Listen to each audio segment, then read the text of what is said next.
Good morning বন্ধুরা, আশা করি সমস্ত বন্ধুরা খুব ভালো আছেন। আমার নিউ ব্লগের সবাইকে স্বাগত। যখন এরকম ধরনের কোনো মশলার প্যাকেট আমরা ইউজ করি, রান্না করার সময় মুখগুলো কেটে নিয়ে আমরা মশলা ইউজ করে নিলাম, তারপরে রাবার দিয়ে আটকান। কিন্তু রাবার দিয়ে আটকালেও ভালোভাবে আটকানো যায় না।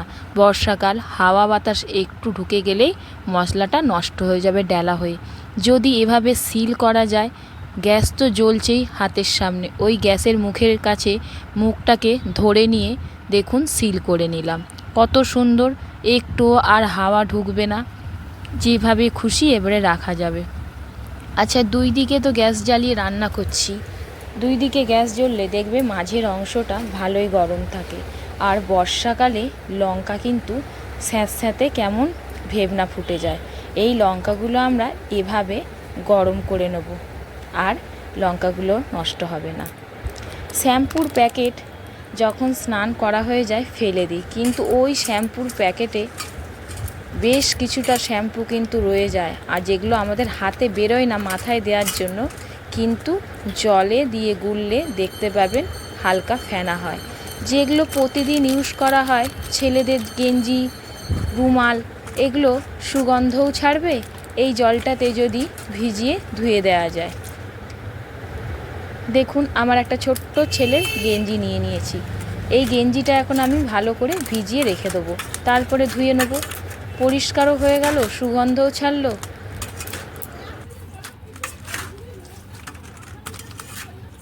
এই পর্যন্ত আপনারা 3টে টিপস পেয়ে গেলেন।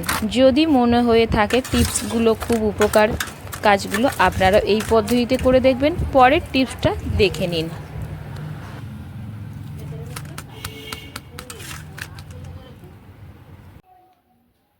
বড় ছেলের জামা নিয়েছি, সুতির জামা। কেচে ধোয়ার পর কতটা কুঁচকে গেছে দেখুন। এইটা অবশ্য সব জামার ক্ষেত্রেই হয়, টেরিকটেরও হয়, সুতিরও হয়। সেক্ষেত্রে বাড়িতে আমরা কি করব, গ্যাস জ্বালিয়ে সিলিবারের একটা পাত্র বসিয়ে নেব। হাত দিয়ে দেখব গরম হয়ে গেছে, গ্যাসটা বন্ধ করে একটা কাপড়ে করে পাত্রটাকে ধরে নিয়ে এসে জামার ওপরে চেপে চেপে ঘষতে থাকবো। সিলিবারের পাত্র করবে, কিন্তু স্টিলের পাত্র করবেন না, তাহলে জামা পুড়ে যাবে। দেখুন, ইস্ত্রি ছাড়া বাড়িতে ইস্ত্রি হয়ে গেল।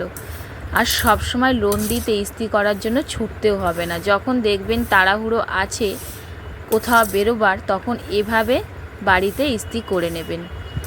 আর দেখুন, টেরিকটের জামা হলে সিলিবারের পাত্রটা কম গরম করবেন। এইটা আমার সুতির বলে একটু বেশি গরম করেছি পাত্রটাকে, তারপরে ঘষে নিচ্ছি। দেখুন পুরো কতটা সুন্দরভাবে হয়ে গেল, কতটা কুঁচকে ছিল জামাটা, আর কত সুন্দর প্লেন লাগছে দেখুন। চিনতে পাচ্ছেন?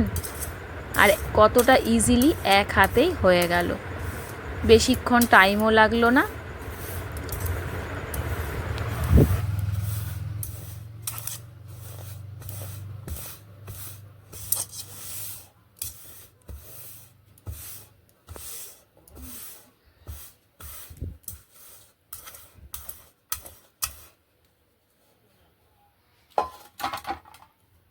আমার সামনের পোস্তানটা হয়ে গেছে, দেখুন কতটা সুন্দর লাগছে, আর মলাইম একদম। আর একটু একটু গরমও আছে, যেরকম ইস্ত্রির দোকানে থাকে। কেচকিটা ঠান্ডা হয়ে গেছে, তাই আবার গরম করতে গ্যাসে বসিয়ে দিলাম। আবার দেখলাম হাত দিয়ে গরম হয়ে গেছে, নামিয়ে নিয়ে চলে আসলাম। এবারে জামার হাতাগুলো করে নেব। দুটো হাতাই দেখুন কীরকম কুচকে কুচকে রয়েছে, আর এরকমভাবে ডেচকিটা ঘষলে আবার হাতাটাও সুন্দর হয়ে যাবে। যেরকম সামনের পোস্টানটা দেখলেন ওরকমই হয়ে যাবে। কত ইজিলি তাড়াতাড়ি হয়ে গেল জামা ইস্ত্রি। আবার একটা টিপস পেয়ে গেলেন। আজকের সকালের কাজে আপনারা 4টে টিপস পেয়ে গেলেন। টিপসগুলো যদি ভালো লেগে থাকে, অবশ্যই আপনারাও এই পদ্ধতিতে কাজগুলো করবেন। ভিডিওটা পুরো দেখার জন্য অসংখ্য ধন্যবাদ। পরের ব্লগে দেখা হবে। সুস্থ থাকবেন, সবল থাকবেন। ভিডিওটি ভালো লেগে থাকলে লাইক, কমেন্ট, শেয়ার করতে ভুলবেন না। দেখুন জামাটা দেখে কি মনে হচ্ছে, জামাটা আমি দোকান থেকে ইস্ত্রি করে নিয়ে এসেছি। জামাটা মনেই হচ্ছে না ঘরে ইস্ত্রি করেছি।